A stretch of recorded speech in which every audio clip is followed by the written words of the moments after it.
this cannot be applicable to that the minister or ministers that will come to the House can use a dispatch box in responding to questions. So, Minister, you have a right to use the dispatch box to answer your question. Any supplementary question? Honorable Minority Leader.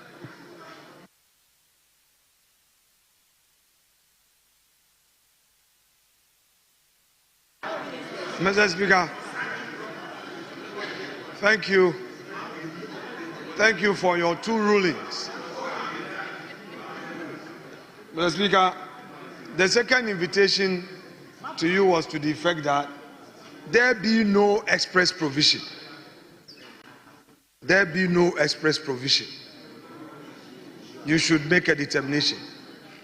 You've just told us that common sense is the law.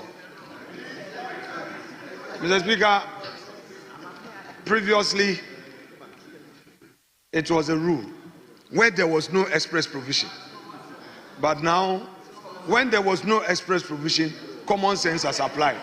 Mr. Speaker, we have heard, and shall we yield in obedience to these new precedents?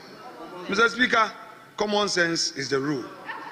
Mr. Speaker, may the minister confirm whether the policy includes targeted support for smallholder farmers and agro-processors, particularly in rural areas, to ensure inclusive participation in the value chain. Honorable Minister, you have the floor. Honorable Minister, do you want him to repeat the question?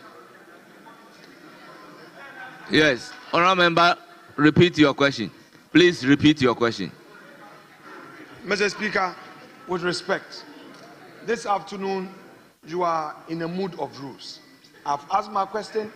If the minister wants clarity, she should use the Honorable Member, I preside over the House. Yes. I don't like a situation where the minister tries to talk across. Very well. That is why I ask, do you want the Honorable Member to repeat the question? And when she said yes, I said repeat the question. This one too, are we going to argue over it? I've not heard her make that request for the records. I am asking you to repeat your question. Very well, then so be it. Mr. Speaker, if her side will be quiet, they will hear.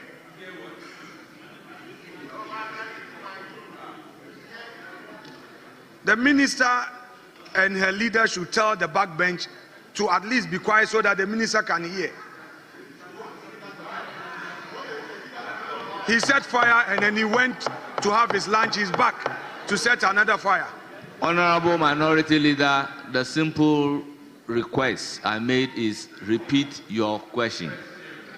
Mr. Speaker, that is so, but the backbench must be quiet so that the minister can hear. And the leader of government business must tell his backbench to be quiet. He set fire in the House, he left, he's back. If he wants to set fire again, so be it, he should. Mr. Speaker, to ask the minister to confirm whether the policy includes targeted support for smallholder farmers and agro-processors, particularly in rural areas, to ensure inclusive participation in the value chain. Honorable Minister.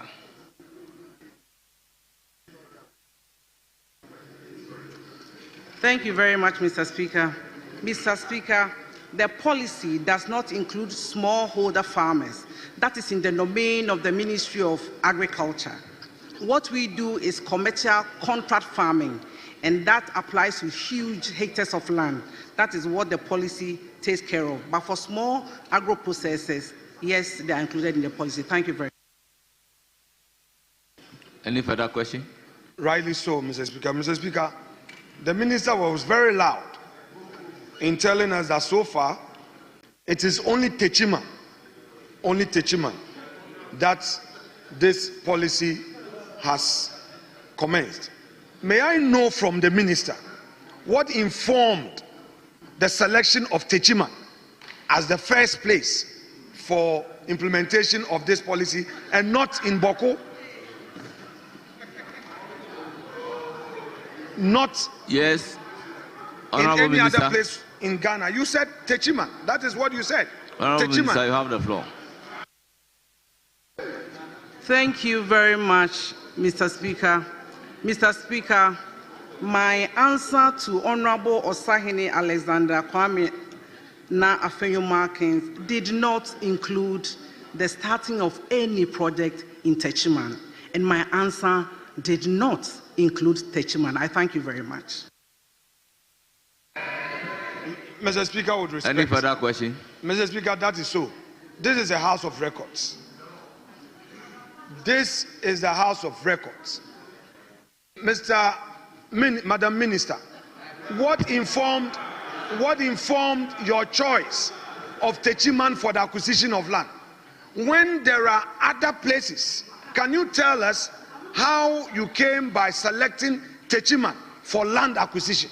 Share with us how you came by only Techiman. So, Honorable Minister, this question this time round is on selection Techiman for acquisition of land. Mr. Speaker, with the greatest respect, I repeat myself. My answer did not mention Techiman, and it's here. You can play back the answer I gave. I did not mention Techiman. Thank you very much.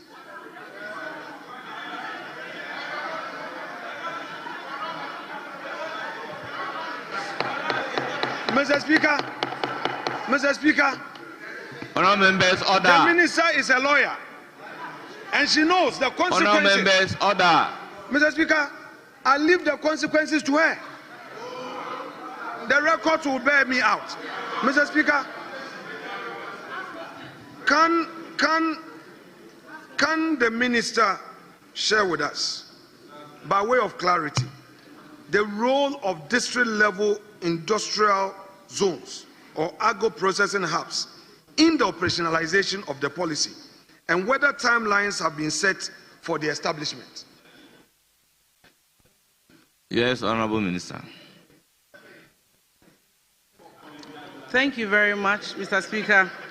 Because the MP for Efutu mentioned the fact that I'm a lawyer and I know the consequences, I have to indicate that I am a lawyer and I know what I say. And I'll answer questions that have been asked. I will not go beyond a question that have been asked. He asked Techiman, and once Techiman was not mentioned, I end there. Techiman was not mentioned, and I repeat myself. You can look at the Hansard when it's done. Then my next one. Yes, Mr. Speaker, the policy dialogue will start on the 24th of July. I thank you for this question because it's giving me the opportunity to also apprise Ghanaians what we are doing. And to tell you that the dialogue will start on the 24th. It is when the dialogue starts that we do the policy, that we have the timelines to execute our policy. But before the timelines, before the policy, we cannot have timelines. So we have to wait until 24th when we start the dialogue on the policy. Exactly. I'll invite the leadership of both the majority and the minority to be part of the discussion so that you are able to also contribute. Oh yes, he will come. So that he will be able to share his experiences and then also bring to bear what you want the policy to have. It's a big dialogue, and every important person in this space will be invited, including the minority leader. I thank you. Well, Mr. Speaker. Any further question? Mr. Speaker, if the minister is unable to share with us whether there will be district-level zones and agro-processing hubs just because it's not been launched, that is it. That's fine. And it's also clear that since he was sworn in January, he's telling us that she's yet to. Honorable Minority, that's fine. Honorable Minority Leader, with all due respect, I mean, as a leader, I always advent your mind to Order 88.7.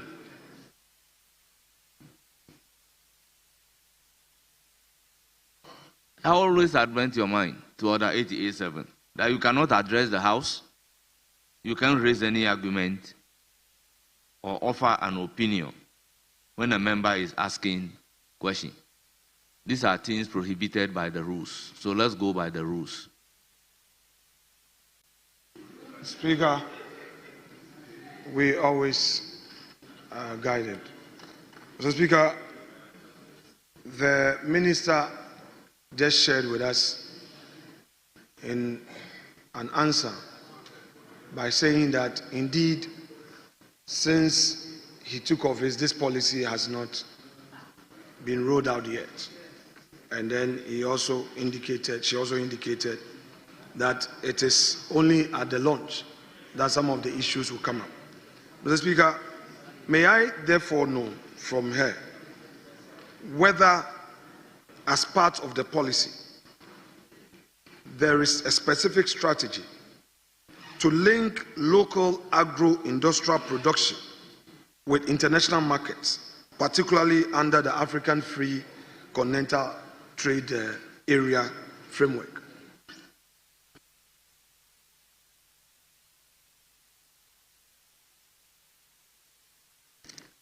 Thank you very much, Mr. Speaker. The Africa Continental Free Trade Area is already working, and as part of the mandate of the Ministry of Trade, Agribusiness and Industry, we are supposed to link local industry to take advantage of what AFTA presents. This does not need the agribusiness policy for same to happen. I'm happy to inform the House that we are already linking businesses to international community, and this does not need the policy. AFTA is on course. We are doing harmonization. We are helping people to be export ready, to take advantage of what AFTA presents. And so we don't need that policy. The policy is okay to maybe help other people to come on board, but this is going on already, and we are doing a lot in that space of Africa Continental Free Trade Area, which we are happy to host as a country. The headquarters of Africa Continental Free Trade Area is in Ghana, and we are taking advantage of that to help people export more. I thank you very much. Mr. Speaker, may I know from the Honorable Minister? Honorable Minority Leader, with all due respect, the rule says you are entitled to 5 questions, and you have asked 5 questions. Mr. Speaker, I can remind you of the gist of the questions Mr. that Speaker, you have with asked. respect to you, this is my 5th question. You disallowed one. I'd never disallowed any No, question. you did. You said that one was so. I withdrew that. No, So this is the 5th. I never disallowed Mr. any Speaker, question. you may guide us. This is the 5th question. Yes. First, Yes. your question was the targeted support. Second, what informed the opinion in choosing Techima? 3, why was Techima chosen for the acquisition of the land? 4, the district level this thing. Then the 5 is the local production linking with the international markets. Mr. Speaker, with respect. Am I right? Mr. Speaker, you are not right. With respect. Mr. Speaker, don't let us go in on a certain part. The mood is not good for controversy. Mr. Speaker, on the Techima issue, one was withdrawn. She came to insist. So this is the final one. Let me proceed to end the day on that. Yes, but honorable member, if you ask a question and the Mr. minister Speaker, said... she decided to, because that was withdrawn. She decided to go to emphasize that. So this is the 5th question. This is the final question, with respect. Mr. Speaker, I want to know from the honorable minister whether the ministry has conducted... Did you say the minister withdrew the question or I overrule you? Which one? Minister withdrew the question or I overrule you? Or you have withdrawn the question? Yes, that's what I did. After answering? No, she decided to go to emphasize the same point again. It wasn't based on the question. This is my faith. Please. Well, you may ask your last question. Very well. Mr. Speaker, are you participating in the process? Mr. Speaker, I want to know from the minister whether the ministry has conducted any baseline assessment of existing agro-processing capacity across the country, and if so, how is this informing the rollout of the policy? What I'm saying is that has your ministry conducted any baseline assessment of the existing agro-processing companies and their capacity across the country? And if so, how is this informing the rolling out of the policy? That's my final question. Thank you very much, Mr. Speaker. Mr. Speaker, the capacities of all companies that have registered with the Ministry of Trade, Agribusiness and Industry is a matter of fact, which is available. And I will say that the provision of agro-parks is informed by the need of other countries and the possibility of export and also for import substitution. So it's not the availability of the agro-processing capacity alone that guides the institution of agro-parks, but the need of the country as well as the availability of market for same to be exported. I thank you very much. Yes, Honorable Jerry Ahmed. Thank you very much, Mr. Speaker. Honorable Jerry. Sorry. Yes, Honorable Aguja. Mr. Speaker, we spent nearly 2.5 hours simply because the respected leader of the minority decided to litigate on an issue which is actually an issue which we shouldn't have done. And then he took so long. Mr. Speaker, the House has got ministers of state also as members here. We see regularly colleagues insisting that ministers of state who are members of parliament should sit here. Mr. Speaker, is this the best way to spend 2.5 hours? Isn't it the case that democracy should be practiced with some responsibility?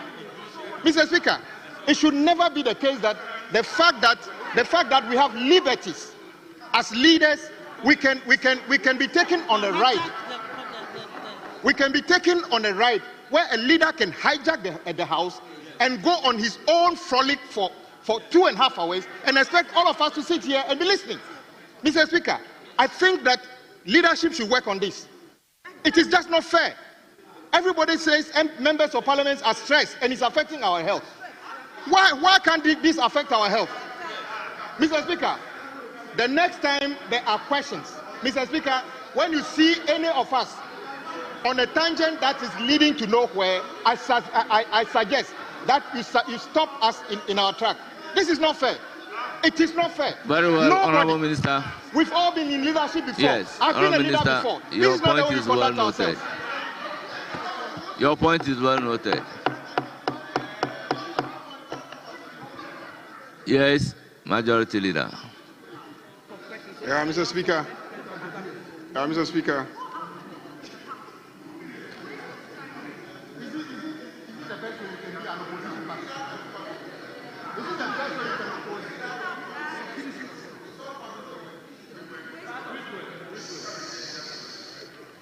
Yes, Majority Leader. Mr. Speaker, our rules are very clear. Order 77. 77.1 says a minister, a member, or the head of an independent constitutional body shall, by order of the House, attend a sitting of the House to answer a question.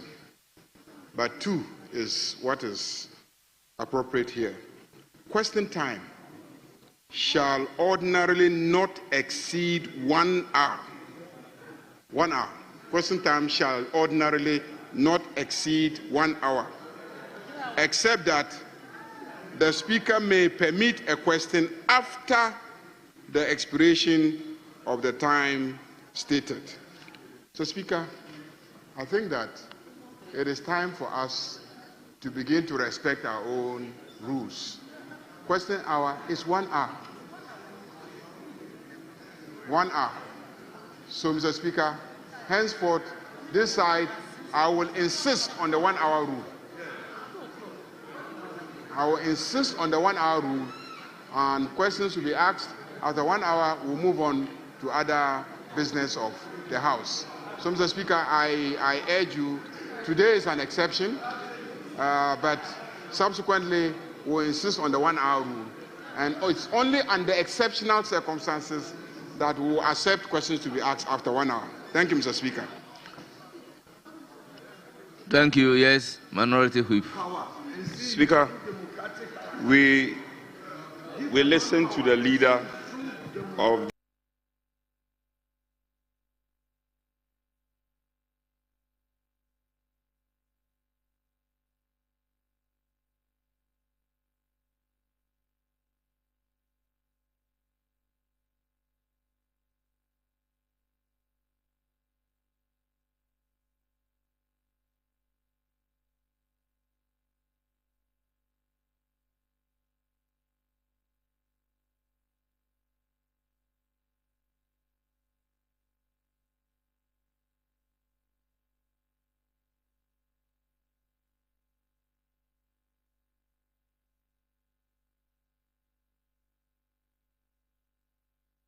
the House.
Unless extended by the Speaker.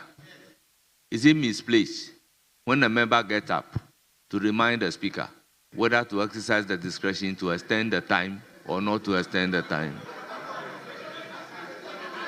With respect, Speaker, with respect, the words of our respected leader does not constitute a reminder. He said, I will insist. That cannot be interpreted to mean a reminder. Yes. So if it is the case that he's withdrawing, when he said he's insisting, when he said he's insisting, and I used the standing order to extend the period, what happened? Speaker, we are in your hands. Honorable Jerry Ahmed, you have the floor. Thank you very much, Speaker. Speaker, I rise to ask the Minister of Trade and Agribusiness if at all there has been any acquisition of any parcel of land, where and how much is involved in the acquisition. Thank you. Minister. Thank you very much, Mr. Speaker, for the opportunity. Lands have been earmarked for the project, not costed, not bought. Thank you.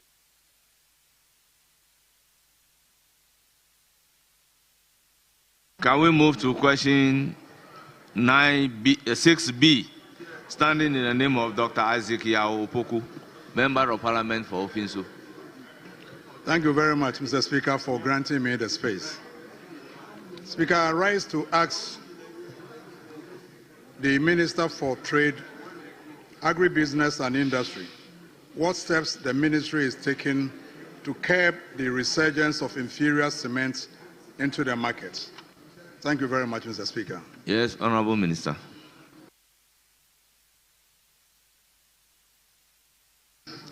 Thank you very much, Mr. Speaker. Mr. Speaker, in response to the resurgence of inferior cement on the market, the Ministry of Trade, Agribusiness and Industry, through the Ghana Standard Authority, has adopted several strategic measures aimed at curbing this menace and ensuring that only high-quality cement products are available to customers. Firstly, inspections and sampling at cement manufacturing companies have been significantly increased. In April 2025, a nationwide round of unannounced inspection was conducted. These inspections covered all cement manufacturing companies across the country. A total of 82 samples were collected directly from factories for testing, while additional samples were purchased from market outlets and distributors to assess the quality of cement being sold to the general public. Secondly, surveillance inspections have been intensified. These inspections are carried out spontaneously to verify the appropriate composition ratios used in the production of cement and to examine the raw materials involved in the manufacturing process. Surveillance inspections provide critical real-time information about the actual composition of the cement output. The most recent surveillance operation was conducted between 6th of May and 15th of May 2025 by the Ghana Standards Authority. Thirdly, the scope and depth of product testing has been expanded. A variety of testing methods are now used to ensure cement products meet required standards. During last sampling exercise, all 82 samples underwent rigorous testing, including physical and chemical analysis, as well as advanced techniques such as X-ray, fluorescence, and X-ray diffraction. These tests are particularly focused on verifying the composition of the cement, which is often the area of great concern in substandard products. Lastly, Ghana Standard Authority, under the direction of the Ministry, has enhanced its field enforcement capacity through deploying trading standard inspectors. Cement surveillance and price verification activities have already been carried out in several towns, including Goso, Sehi, Yoso, Takrade, Nsawam, Dodowa, and Nkoko. To support these efforts, an additional cohort of over 300 inspectors were commissioned on 3rd May 2025. These inspectors have been trained in enforcement protocols and will be deployed to various metropolitan, municipal, and district assembly once all administrative procedures related to the employment are finalized. This expansion will further strengthen regulatory oversight and bring enforcement activities closer to consumers throughout the country. I thank you. Any supplementary question? So, Mr. Speaker. Speaker, I want to thank the Minister for the comprehensive response. But, Speaker, if you remember, sometime in 2023, Ghana Standards Authority asked the 3 companies to shut down for producing inferior Honorable Member, cement. You are not permitted to address the House. Speaker, I'm not addressing, I'm just laying a foundation. I'm just laying a foundation. Speaker, it's very important. Speaker, so following that, your committee on trade and industry met with Ghana Standards Authority. Honorable Member, ask a question. Speaker, if you don't have a question, question, please resume your seat. Oh, Speaker, please allow me. It's important. Speaker. Speaker, I want to find out from the Honorable Minister whether he would consider publishing the results of Ghana Standards Authority to allay the fears of consumers, because we don't know what we are buying. There are so many products on the market, and we don't know Honorable the quality Minister, of. You have the floor.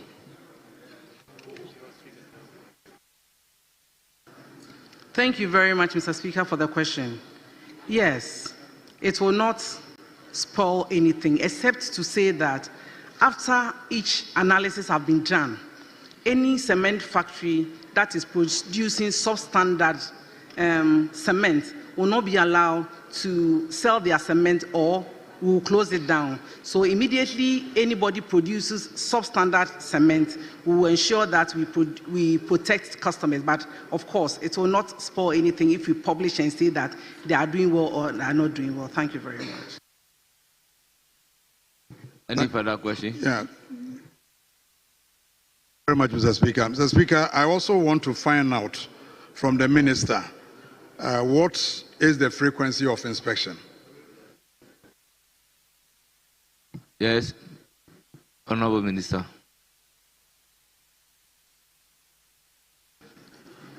Mr. Speaker, this is usually done every quarter. Thank you very much.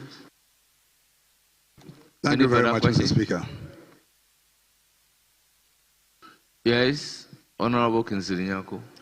Mr. Speaker, in the responses of the Honorable Minister, she indicated that as part of the measures the ministry is taking to ensure that we have quality cement on our market, they embark upon unannounced visits, and they've also intensified their surveillance operations. I would like to know from her if she will be kind enough to let us know the outcomes of these unannounced visits and the surveillance intensification. Thank you, Mr. Speaker. Yes, Honorable Minister.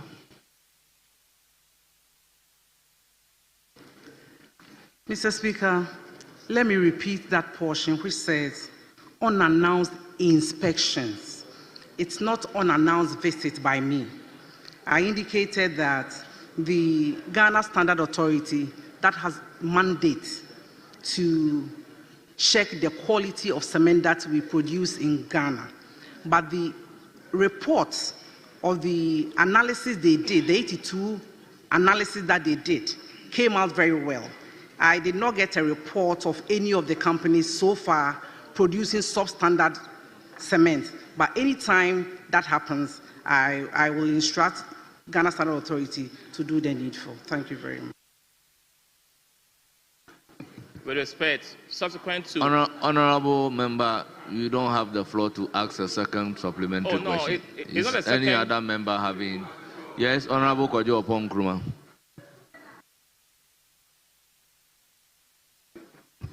Honorable Kojo Opon Nkrumah. Mr. Speaker, thank you for the opportunity. Mr. Speaker, under Act 328, the Department of Factories Inspectorate has power to do inspections when it comes to occupational work and safety, which includes materials being used. Is the ministry considering any collaboration in your surveillance exercise with the DFI? Yes, Honorable Minister. Thank you, Mr. Speaker. I think that it's in order if the ministry, Ghana Standard Authority especially, that has the mandate to do this, collaborate to ensure that we get a better effect of the what both authorities do. I don't see anything wrong with the collaborating and do that. So I think it's something that I'll take it in my stride and then look at. Honourable members, let's move to the regular questions. Number 20. Standing in the name of Honourable Davis Ansa Opoku, Member of Parliament for Mpraiso. Thank you very much, Mr. Speaker, for the opportunity to ask. The Minister for Trade, Agribusiness and Industry, the steps the ministry is taking to operationalize the Rural Enterprise Factory and Mpraiso in the Greater Kwahu Enclave. Thank you. Yes, Honourable Minister.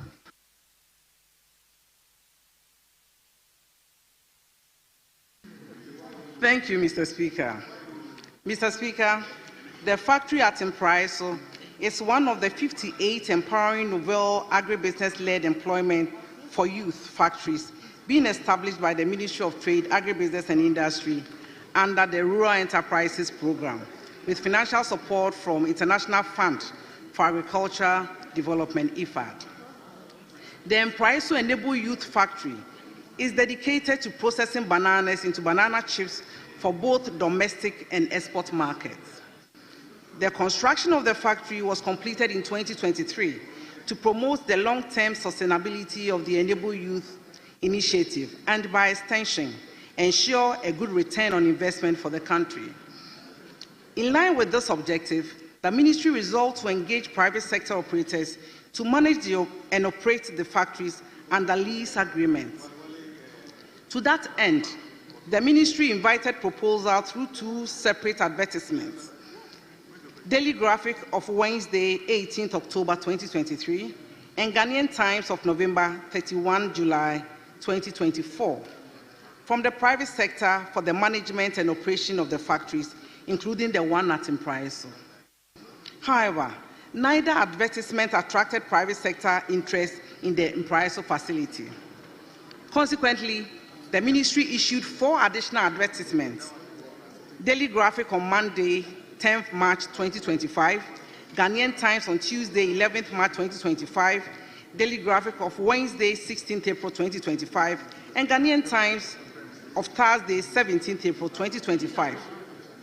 Once again, inviting proposal from the private sector for the management and operation of the factories, including Impraiso. As of the deadline indicated in the advertisement, 3 companies, happily now, Mr. Speaker, have submitted proposals for the management of the Impraiso facility, and these are currently under evaluation.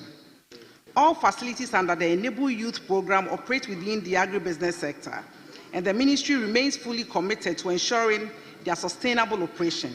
To support this objective, the ministry is preparing to roll out the Feed the Industry program, which will serve as the anchor initiative for ensuring a consistent supply of sustainable high-quality raw material to all Enable Youth factories. I thank you very much. Any further question?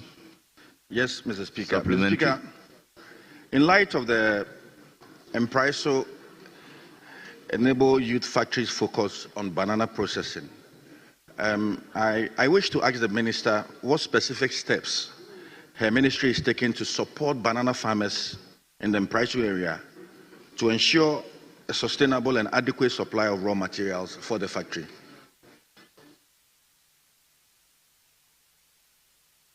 Yes, Honourable Minister. Thank you very much, Mr. Speaker.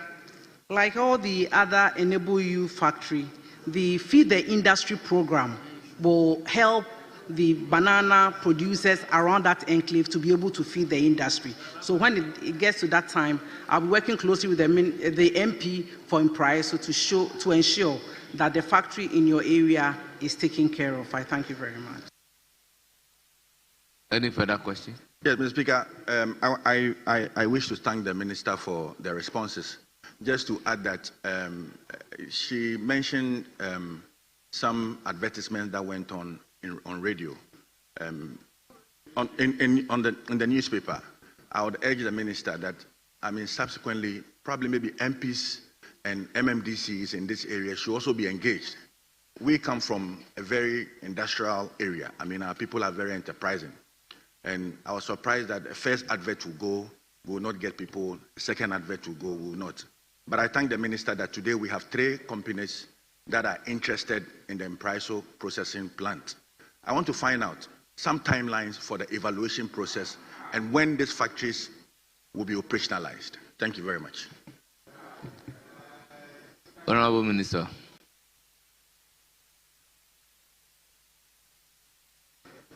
Thank you very much. To assure the MP from Impraiso that we are acting expeditiously to ensure that this happens in a very short time. I thank you very much. We thank the Minister for attending to this very important question. Thank you. Hey, it's very, very important for my people. They are watching the Minister. She was there this Easter to launch the Coal Business Forum. So they are watching her. Next year when she comes, we'll actually... Let's move to question number 21, item number 721. Standing in the name of Honorable Dr. Tia Abdul Kabiru Mahama, Member of Parliament for Wale Wale. You have the floor. Thank you very much, Mr. Speaker.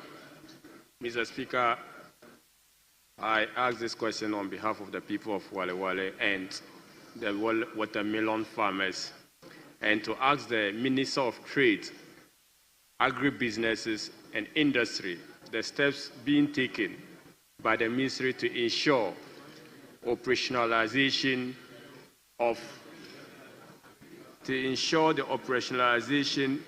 the Wale Wale watermelon factory that was recently commissioned under the One District, One Factory policy. Thank you very much, Mr. Speaker. Yes, Honourable Minister.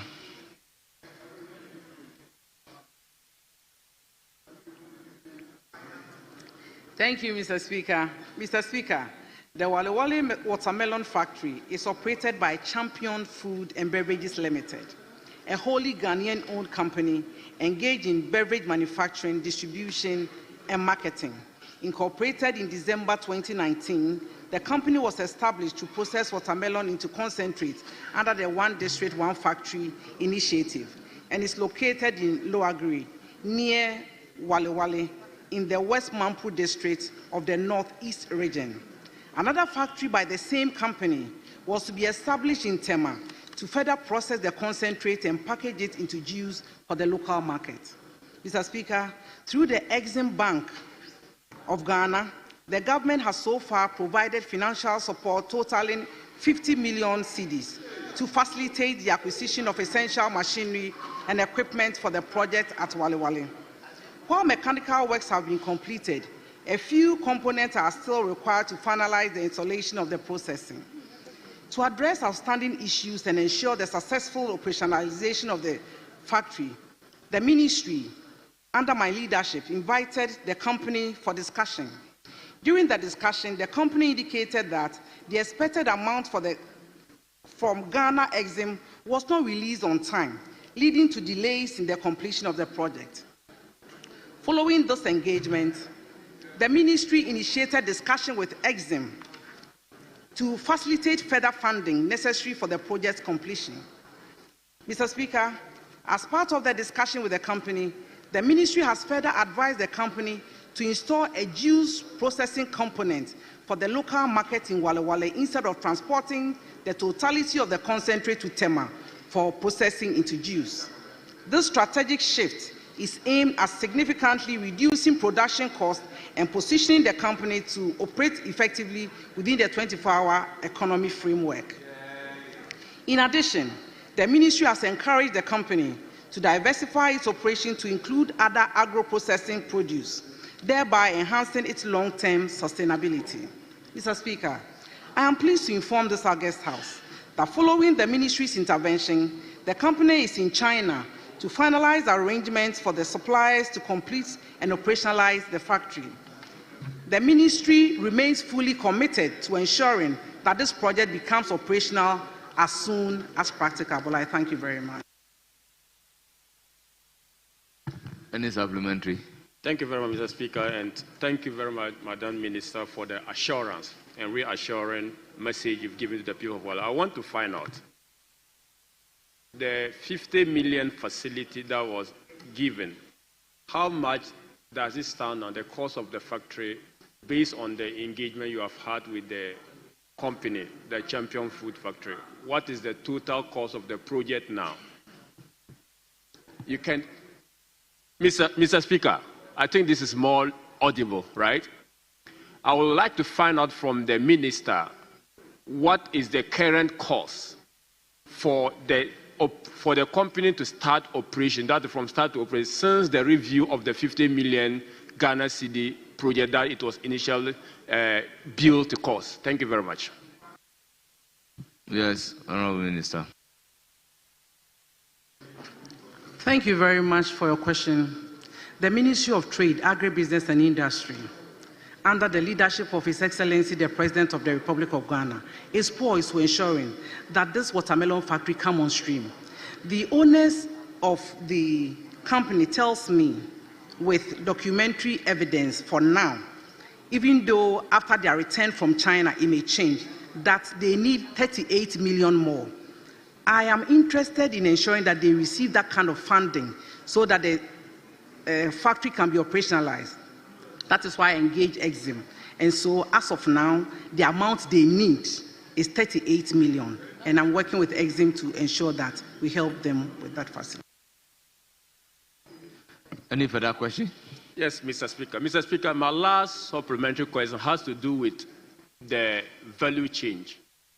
Critical to the sustenance of that particular watermelon factory is the outgrower or the input component. The conceptualization of this project was also to support the downstream, where farmers are going to produce in the specification. Honourable member asks a question. You are violating the rules. Mr. Speaker, I'm mindful of that, and I'm asking the question because if I don't say that, she will never understand the question. What measures are you taking, or are you putting in place to ensure that outgrowers who are supposed to feed this particular factory are taken and catered for under the project? Thank you. Yes, Honorable Minister.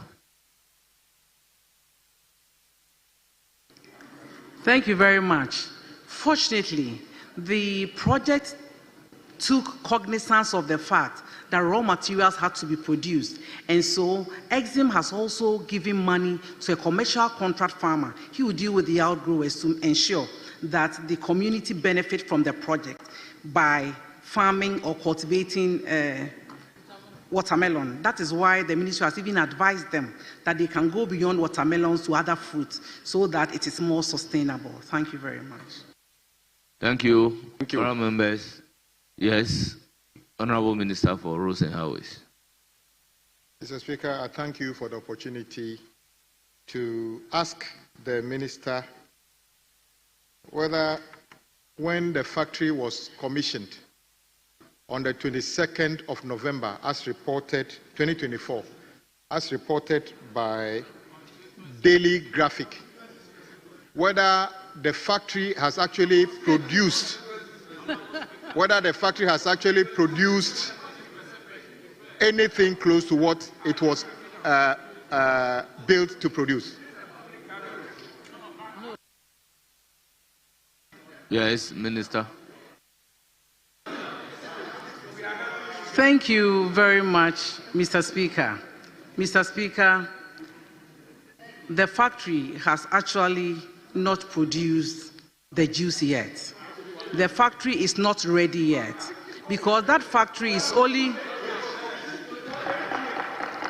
Mr. Speaker, as I provided for in my answer, there needs to be a second factory before this factory can even say it is being operationalized, because that factory is solely for the production of concentrates. We need the bottling company to be established before that is done. So I can say that it is not ready. I don't know what it was commissioned for, Mr. Speaker, but what I can say now as Minister for Trade is that there needs to be a second industry before we can operationalize this one. And we are working together to ensure that they have the full complement so that they can be profitable for everybody. Yes. Mr. Speaker, the Honourable Minister in an answer said the factory is for the production of concentrates, and for the actual juice to be produced, there's the need for another factory. So in the context of her own answer, is it her case that the factory as commissioned was fit for purpose in terms of it being ready to produce the concentrate?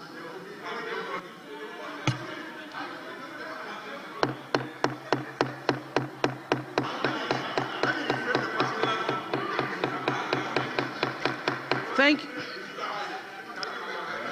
you very Honorable much. Walanyo Chepo. Thank you very much, Mr. Speaker. The factory, as we speak now, is not ready to even produce the concentrate. Thank you very much. Yes.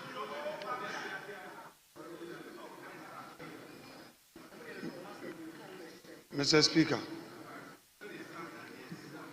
the Honourable Minister may have to clarify to this House. In one breath, her answer is to the effect that the factory has what it takes to produce concentrate. But for the actual juicing, there must be a second factory. And he assured the House that that is being worked upon. She mentioned some 38 million cedis. By way of clarity, can the minister share with this House the exact reason why the factory, although has been commissioned, but cannot produce the concentrate specifically? Yes, Honorable Minister. Thank you, Mr. Speaker. Mr. Speaker, I'm happy to inform the House that I did not take part in the commissioning, and so I wouldn't know why the factory was commissioned without the readiness to produce.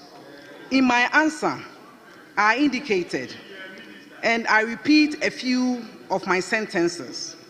While mechanical works have been completed, a few components are still required to finalize the installation of the processing. So I have indicated that the factory is not ready, even though it's built to manufacture or produce concentrate. So there is no ambiguity about my answer. There is no conflicting point in my answer. I have stated categorically that this is what the factory was meant to do, but my answer indicated clearly that it has not been finalized. The factory itself is not ready. I am happy as Minister for Trade, Agribusiness and Industry, working under the instructions of His Excellency the President of the Republic of Ghana, to ensure that the watermelon factory is completed, ready to do what it is supposed to do. And so these are my answers. I thank you very much. Yes, Honorable Jerry Ahmed. Thank you very much, Honorable Speaker. Honorable Minister, was it the case that the machines and all equipment were fixed, and that all that the company needed at the point in time was just materials to do a test run? As in working capital. Yes, Honorable Minister. Thank you very much, Mr. Speaker. Mr. Speaker, I have indicated that the factory is not ready. What the factory needs is not raw materials only. I repeat that some components are still needed to be fixed in the, well, that how it was commissioned, it will be left with those who commissioned to answer. Mr. Speaker, what I can say in answer to my colleagues' question is the fact that the factory is not ready.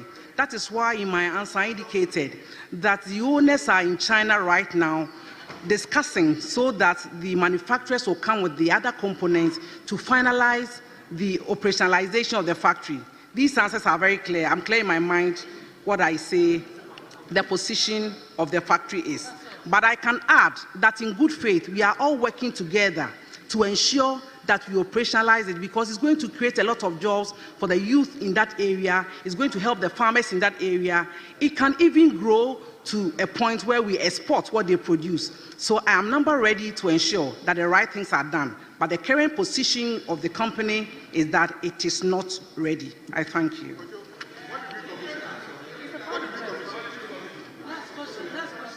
Honorable Bajra. And honorable members, that may be the last supplementary question, because we have a bit of questions for the minister to answer. Yes, Honorable Bajra.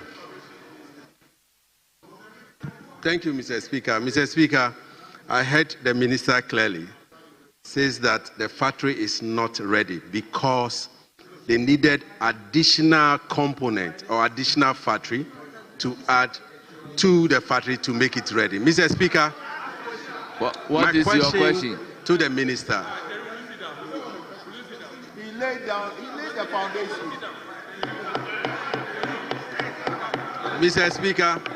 Honorable Jerry Ahmed. Mr. Speaker.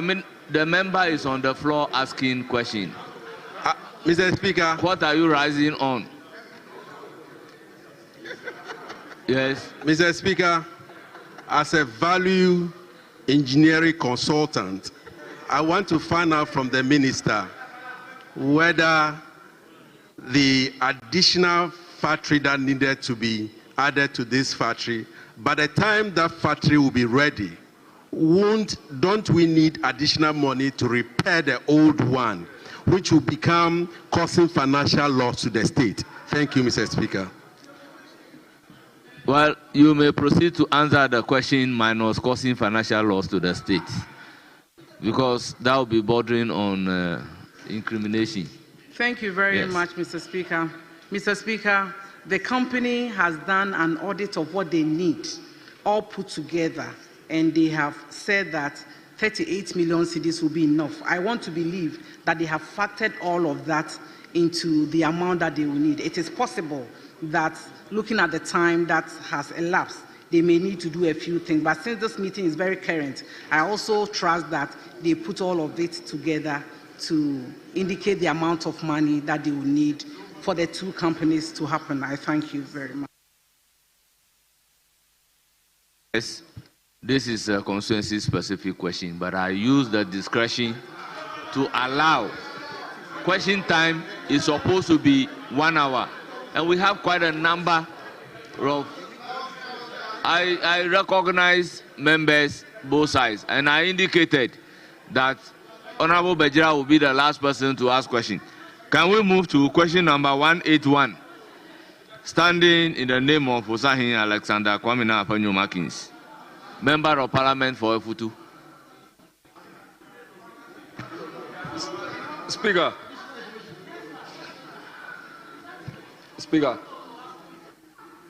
Yes. Speaker, I was really hoping we could just indulge my colleague, just because. Well, I intend not to exercise my discretion otherwise. Speaker, it was because I'm saying so. Because I intend not to exercise my discretion otherwise. Very well, Speaker. We yield to that. Question number 181.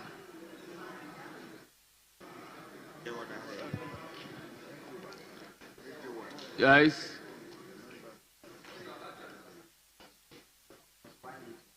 Yes. Mr. Speaker, I stand on the order 883 to ask this question on behalf of Osahine Alexander Kwamina Afanyo Makin. Honorable Member, Order 88 does not allow you to ask question on behalf of any other person. On the authority of...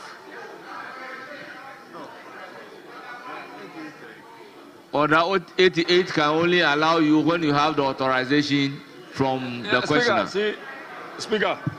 Speaker, respectfully, she has the authority of the minority leader to ask this question. But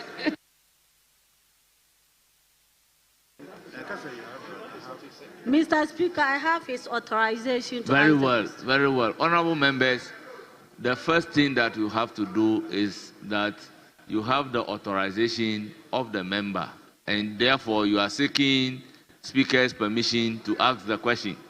But if you said you are standing on this order, the order only allows you, provided you have the authorization and the permission from the Speaker. So Mr. you may Speaker, go ahead. I'm guided. Ask the question. Thank you, Mr. Speaker. I'm guided.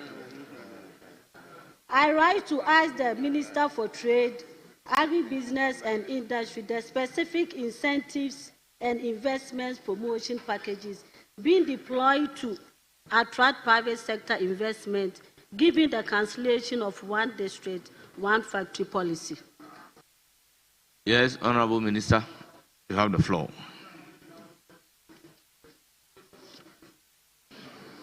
Thank you very much, Mr. Speaker. Mr. Speaker, the John Mahama-led NDC government, recognizing the vital role of incentives in attracting investments into the Ghanaian economy.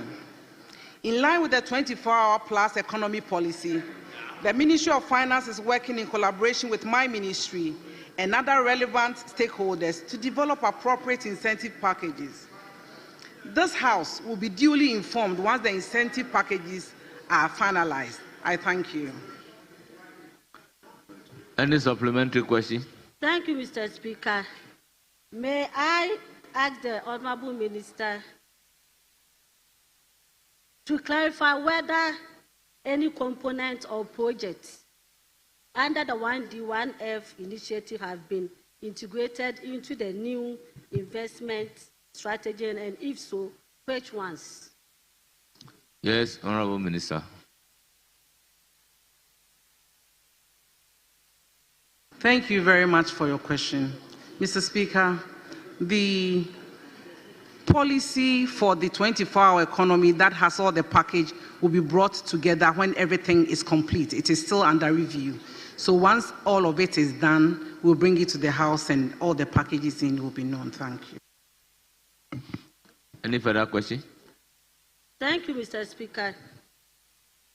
In the absence of the one district, one factory framework, what concrete measures is the ministry taking to direct private sector investment in the industrial sector, especially in less developed districts?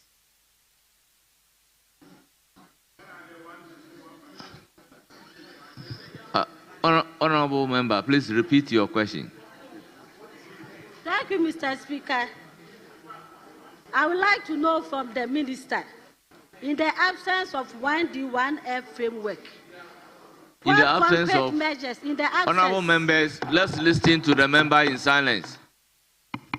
Thank you, Mr. Speaker. I would like to know from the Minister, in the absence of 1D1F framework, what concrete measures is the ministry taking to direct private sector investment in the industrial sector, especially in the less endowed districts? Thank you. Honorable Minister. Honorable Minister.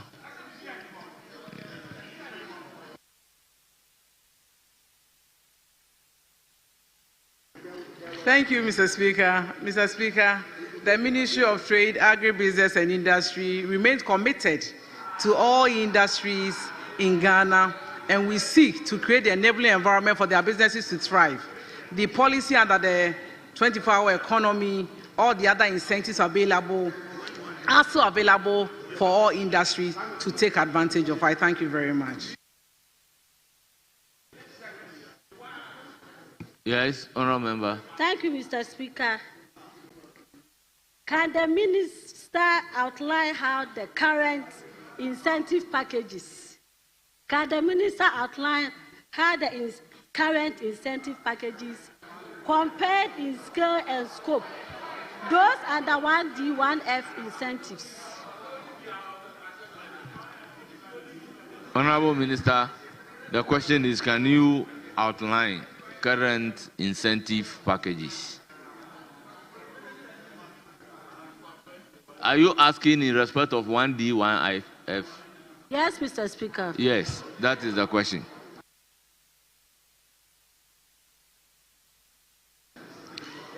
Mr. Speaker, as I speak to you right now, there are no incentives under 1D1F as a policy in Ghana. Thank you very much.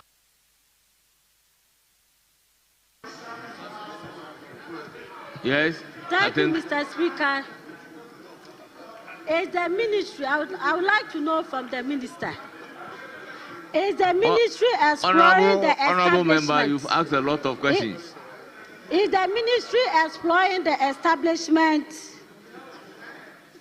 of new industrial parks or zones as part of the revised investment attraction strategy? Also based on 1D1F. Speaking to the microphone. Yes, Mr. Speaker. Yes, Honorable Minister, still on 1D1F.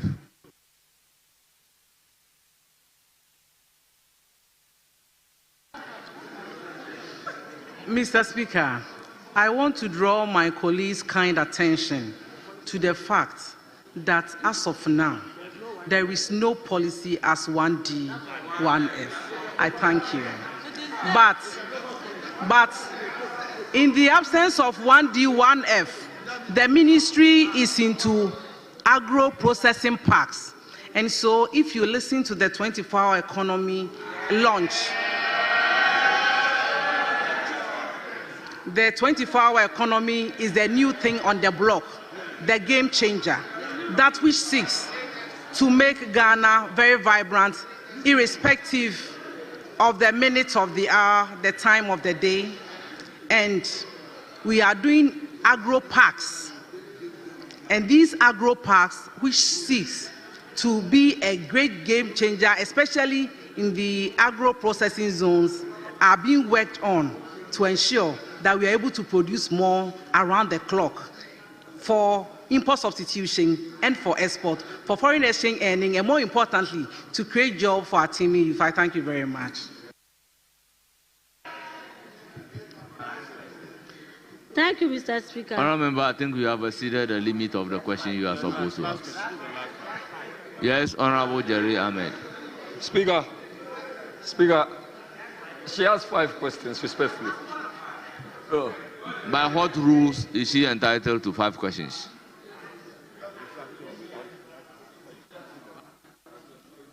You have the authority to ask the question, but the privileges given under the order, is it extended? You didn't give authority. What is not true?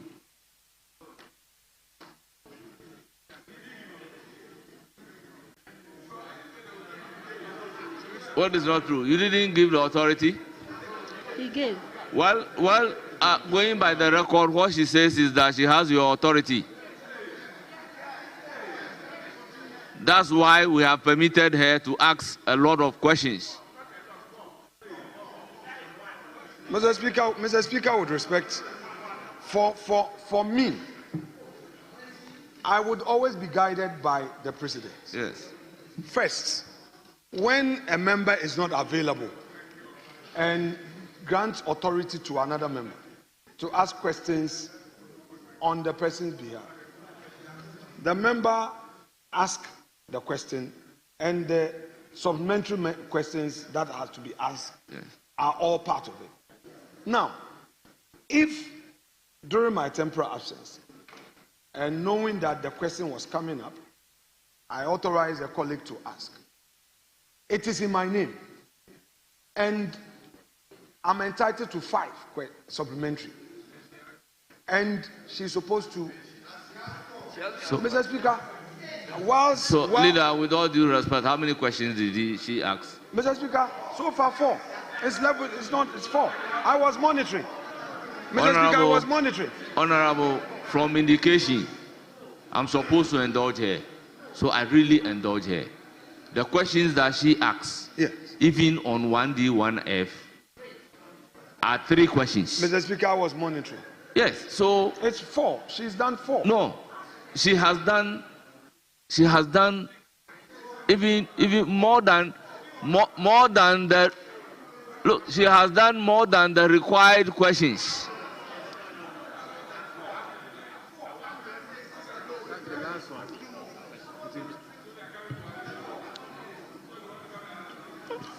Honorable members, I don't think we should belabor this particular point. Let the order guide us. It says that 89, any other member may be allowed to ask not more than 2 supplementary questions, except that the majority and the minority leader or co-leaders may each ask not more than 5 supplementary questions. I still hold the discretions. So is my discretion being challenged in the circumstances? Honourable members, yes, majority leader. Mr. Speaker, I want to ask the Minister for Trade, what if the ministry is thinking about the transitional issues that will arise from not continuing with the 1D, 1F policy. The reason is that the policy basically, the reason is that the policy was based on tax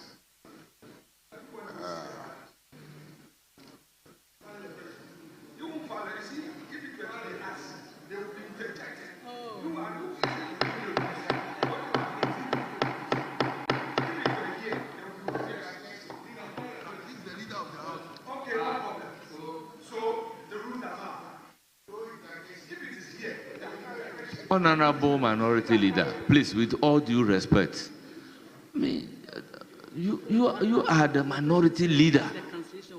Exactly. Mr. Speaker, the question is about the cancellation of the 1D, 1F policy. And then the minister said that in her answer, that the policy has been cancelled. There's no longer 1D, 1F. We were in this house and we approved many tax exemptions on the understanding that they were going to implement Honorable 1D, Leader, 1F. what is your question? Exactly. So the question is, what transitional measures is the ministry thinking of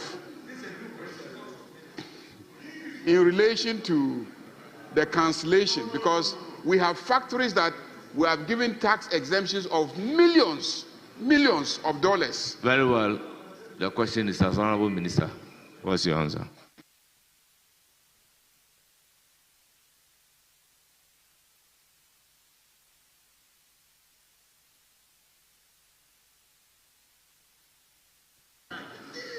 Thank you very much, Mr. Speaker. Yes, Mr. Speaker, the ministry is in talks, and we are looking at the fallout from the cancellation of the 1D1F. Thank you.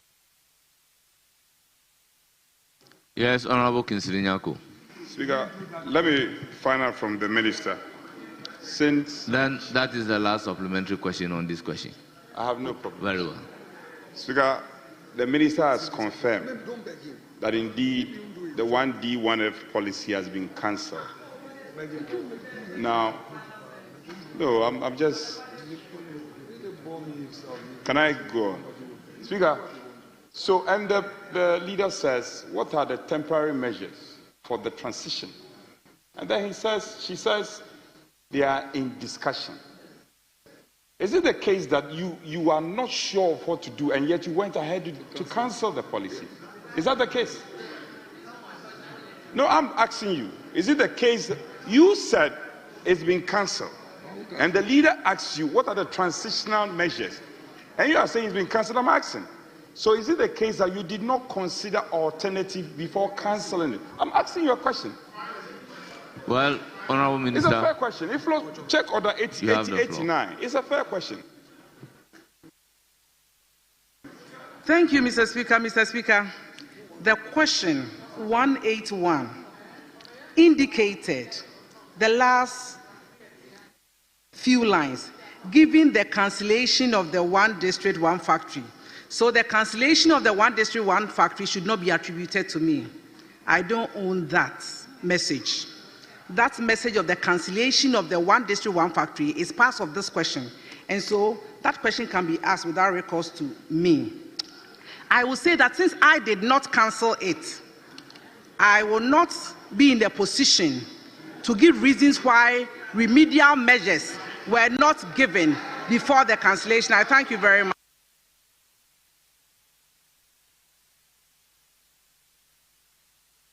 Because you had, Speaker, because you had earlier given the directive. Honourable members, you know the problem that I have. Question time has been allotted. Yeah, Speaker, I respect. So I'm respecting your directive. Let me land. Question time has been allotted. Therefore, when you sit here, you have to moderate, having regard to the number of questions that you ask.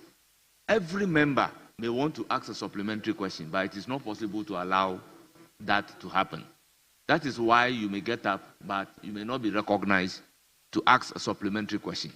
The drafters of the rules, having regard to this, said you may be allowed to ask a supplementary question, but sometimes we behave as if it is as of right. Yes? Can proceed to the next question. Very well. Question numbered 235. Standing in the name of Lawrence Ajinsam, Himan Lower Denchira constituency. Thank you, Mr. Speaker. Mr. Speaker, I rise to ask the Honourable Minister for Trade, Industry and Agribusiness and Industry what policy measures the Ministry is implementing to support the growth and competitiveness of the private sector. Yes, Honourable Minister.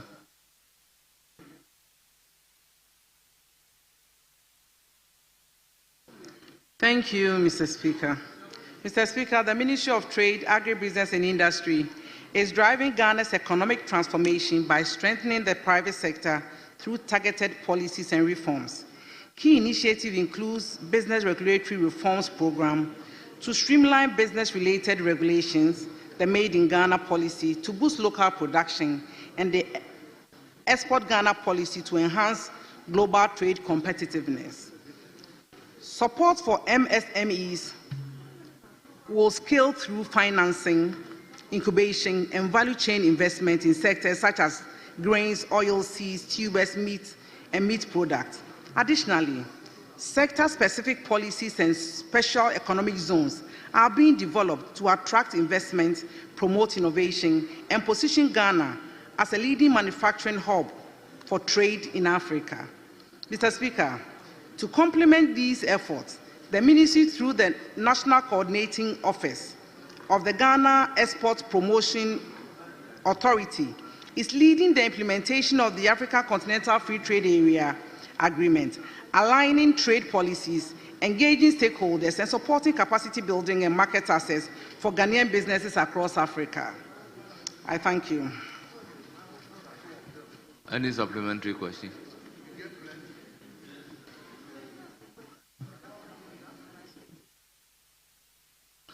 Yes, Mr. Speaker.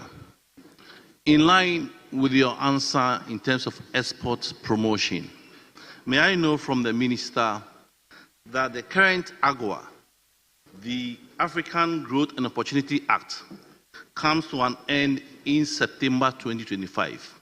How are we going to help the garment industry should our AGOA be discontinued? Yes, Honourable Minister.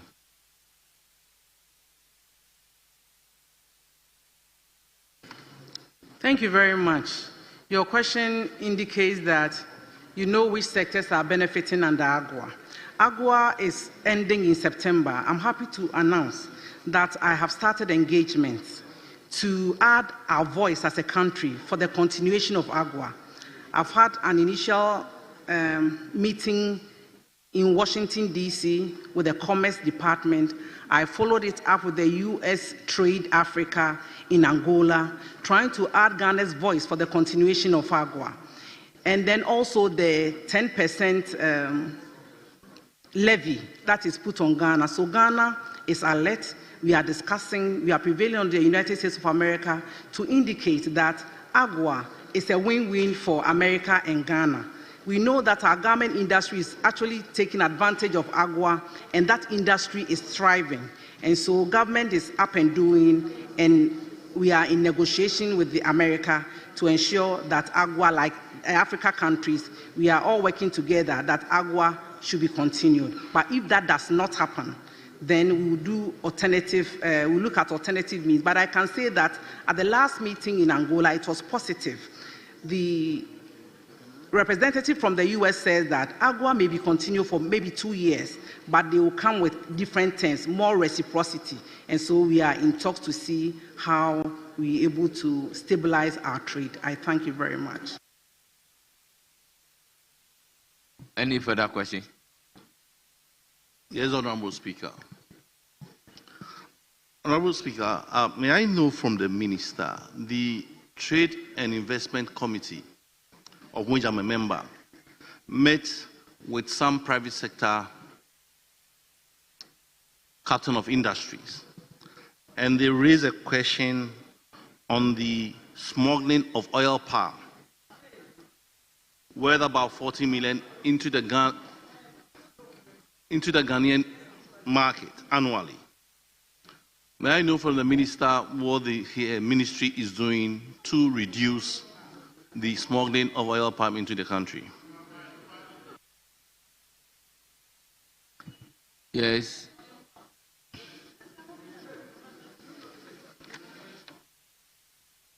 Yes, Honorable Minister.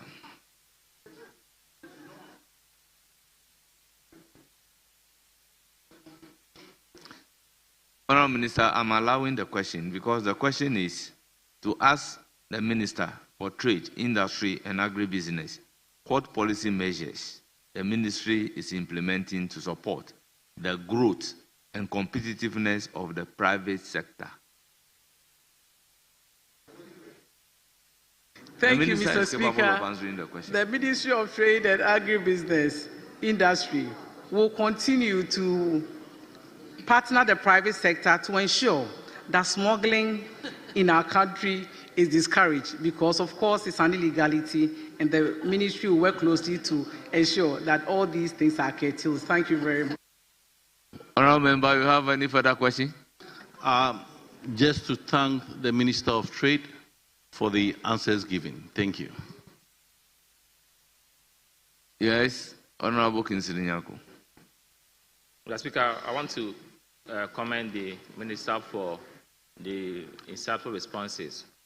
However, Mr. Speaker, she did say that sector-specific policies and special economic zones are being developed to attract investment and all that. My question is if she will be able to let us know some of the sector-specific policies that the ministry is rolling out, and again, how much has been earmarked for the development of the special economic zones and their time of completion. Thank you. So, Kinsley, your last question is how much? The question with is, reference to specific amount?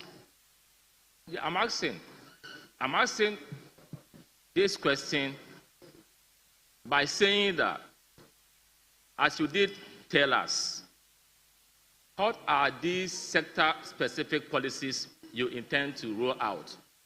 And again, you are talking about the establishment of special economic zones. And I'm saying that how much has been earmarked for that, and when it's going to be completed? Simple question.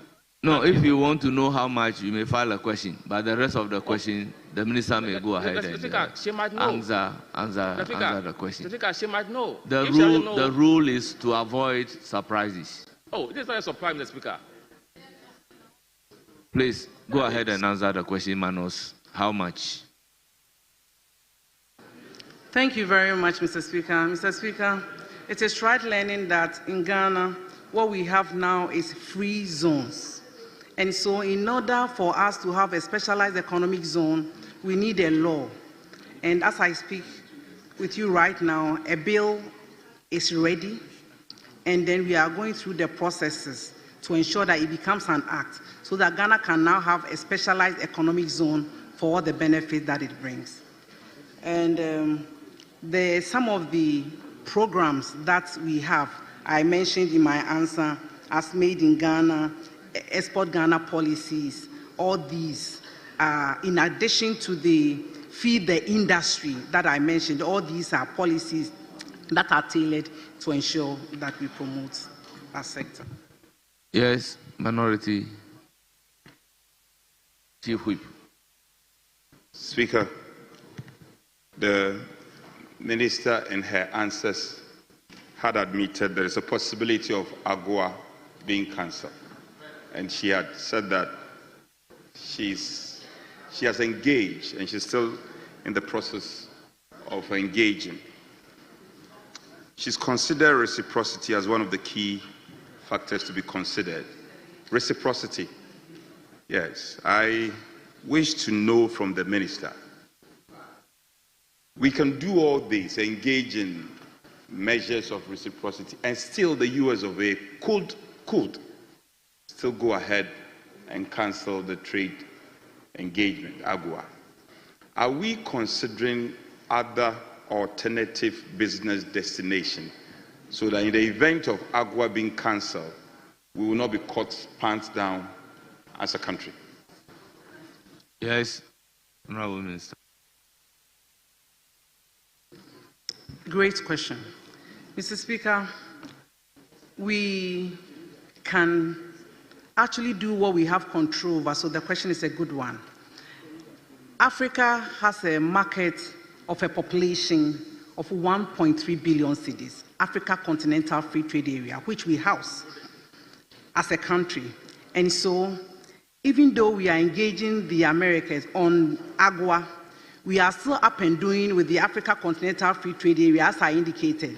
And fortunately, we are dealing with the National Coordinating Office to help more people with the rules of origin, with harmonization, to make sure that we are able to export and trade among ourselves as Africa, because we have the numbers, we have the GDP, and so it is true that in terms of the reciprocity and all of that, AGOA may not be continued, because AGOA, all Africa countries are adding our voices for same to be continued. But we have also agreed as Africa that whilst we work with that one, we must concentrate on AFTA and make sure that we get the benefit of trading among ourselves. So it's a very good question, and we are working on that one. Thank you very much. Honourable members, before moving to the last question, permit me to acknowledge the presence of some revered visitors in our public gallery. First on my list is Mr. Atika Omar from Turkey, President of Konya Sport and Chief Executive of Omek Holdings. Then we have Egan Ramazan from Netherlands, a business partner. Then we have Shoemaker Flourish from Netherlands, a business partner. Then we have the famous Augustine Ahimfu, former Black Star player. They are here to visit Honorable Ohini Kwame Frimpong, and will be visiting the Asante Akim North constituency. May I use the opportunity to welcome you to Parliament of Ghana. You are welcome. Honourable members, let's move to question number 240, standing in the name of Fataya Abdul Aziz, Member of Parliament for Savalugu. Honourable member, you have the floor. Thank you, Speaker. Mr. Speaker, I rise to ask the Minister for Trade, Agribusiness and Industry the steps the Minister has taken towards the implementation of the Women in Trade, Agribusiness and Industry Program, particularly concerning the development of the policy intended to support and empower women engaged in cross-border trade. Thank you, Mr. Speaker. Yes, Honorable Emma.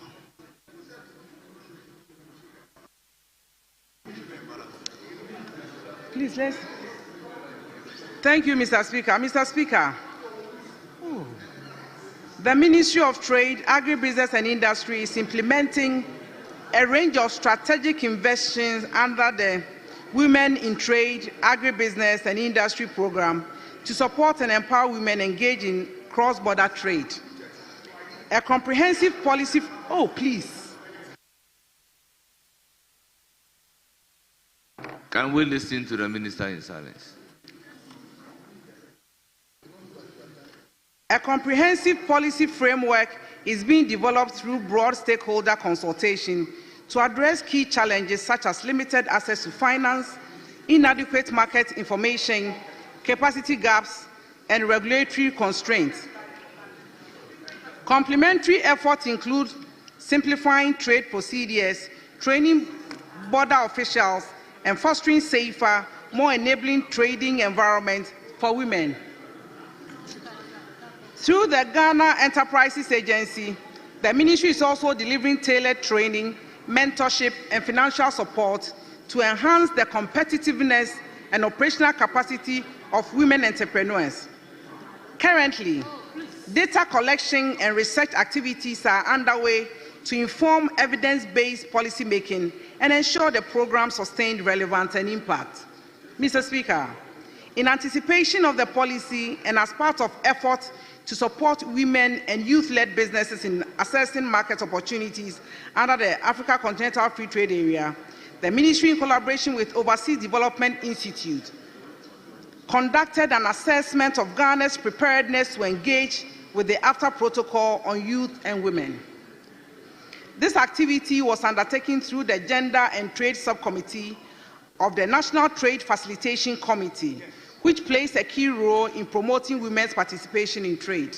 Mr. Speaker, to support this process, the Ministry has initiated several relevant activities. These include sensitizing women involved in cross-border trade, training border officials on specified goods declaration procedures for informal cross-border traders, and identifying gender champions to help promote inclusive trade policies across sectors. Any further questions? Yes, Mr. Speaker. Mr. Speaker, can the Honorable Minister confirm whether consultations were held with women traders, cooperatives, and market associations, including those from Savulugu, during the development of the policy and how their inputs have shaped its content? Thank you, Mr. Speaker. Honorable Member, kindly repeat the question. Yes, Mr. Speaker. Thank you, Mr. Speaker. Can the Honorable Minister confirm whether consultations were held with women traders, cooperatives, and market associations, including those from Savulugu, during the development of the policy and how their inputs have shaped its content? Thank you, Mr. Speaker. Yes, Honorable Minister. Thank you, Mr. Speaker. Mr. Speaker, the development of the policy is ongoing, and so I'm sure these people will be engaged. Thank you. Any further question? Yes, right, Honorable Speaker. Mr. Speaker, has the Ministry established any constitutional framework or decks within its structure to oversee the effective implementation of the program? And how will those decks engage